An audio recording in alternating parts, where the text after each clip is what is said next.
Сәлем достар, қалдарыңыз қалай? Бүгін біз сіздермен осындай мектеп түлектеріне арналған кеуделеріне қоңырау, яғни колокольчик дайындайтын боламыз. Мінекей қараңыздар, қандай әдемі сылдырлап тұрады. Және де артында осындай түйреуішімен бірге. Ал жасалу жолы оңай, тез жасалады. Сондықтан да менімен бірге болыңыздар. Ең алдымен бізге не қажет? Бізге лента керек, қоңырау керек, түйреуіш керек, ине мен жіп керек. Бірдей түспен алсаңыздар болады. Мен қазір сіздерге көріну үшін осындай ақ жіп алдым.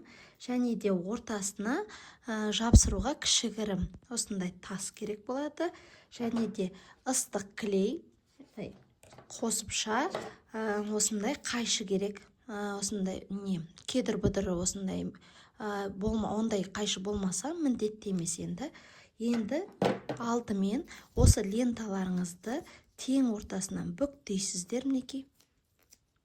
Ізін шығарып аласыздар. Лентаның ұзындығы, қыздар, 25 сантиметр ұзындығы, ені 3 сантиметр менде. Енді мінекей ортасын бүктеп алғаннан кейін осы лентаны мінекей екі жаққа осылайынан қайырасыздар, қараңыздар. Мінекей. Бұл біздегі екі астыңғы қанаты болады.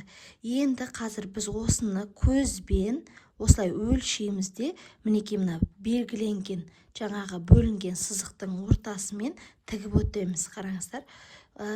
Бұл жерде енді өздеріңіздің көз мөлшерлеріңізге қартай аласыздар. Мына жер үстіңгі жағы сәл кіші, астыңғы екі қанаты сәл ұзынырақтау.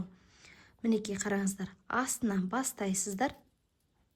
Көз мөлшерімен осылайынан көктеп шығасыздар. Үстіңгі жағына келгенде барлығын бірге қамтып тігіп өтесіздер. Мінекей үстіне дейін жаңағы сызықтың бойымен келдім. Енді инені алып шығып, осы жерде осының барлығын бір жерге жинаймын осылайынан.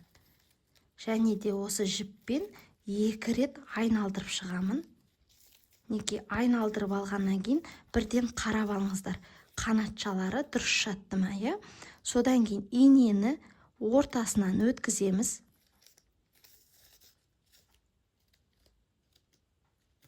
Неке осылай сәл тартамыз, қараңыздар, қандай уже әдемі болып келеді.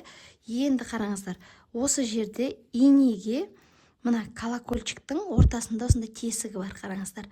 Осы жерден осылай өткіземіз. Осыны қазір тағы да 2 мәрте айналдырамыз. 2 мәрте айналдырғанда қараңыздар, айналдырғаннан кейін қайтып тағы 1 мәрте осы тесіктен кіргіземіз, колокольчиктің тесігіне, қоңыраудың. Тағы да бір айналдырамыз да, енді қайтадан инемізді артқы бетінен шығарып аламыз. Мінекей сонда бізге қоңырауымыз осылай дәл ортасына орналасты. Ол бізде құлап қалмайды енді.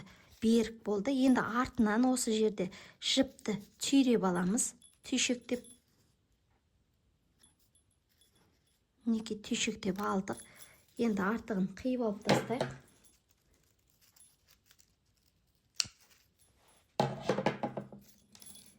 Ал мінекей қараңыздар.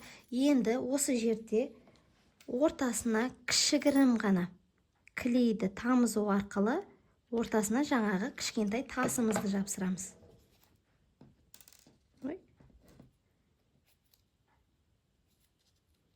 Сол кезде бізде жібіміз көрінбей қалады. Енді артына ұзыннан сәл клейді, ыстық клейімізді жағып, осы жерге түйреуішімізді жапсырамыз. Түйреуішіміз міндетті түрде ашылатын жағы астына қарап тұрсын. Себебі үстіне қарап қалса, сіздерге кеудесіне тағу ыңғайсыздық тудырады. Сондықтан да мына ашылатын жағы төмен қарап тұру керек. Соны қадағалаңыздар. Ал мінекей енді қатқанын күтесіздер.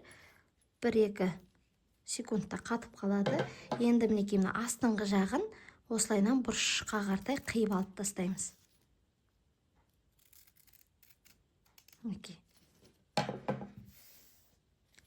Ал қараңыздар, өте әдемі, нәзік біздің қоңыраушамыз дайын болды.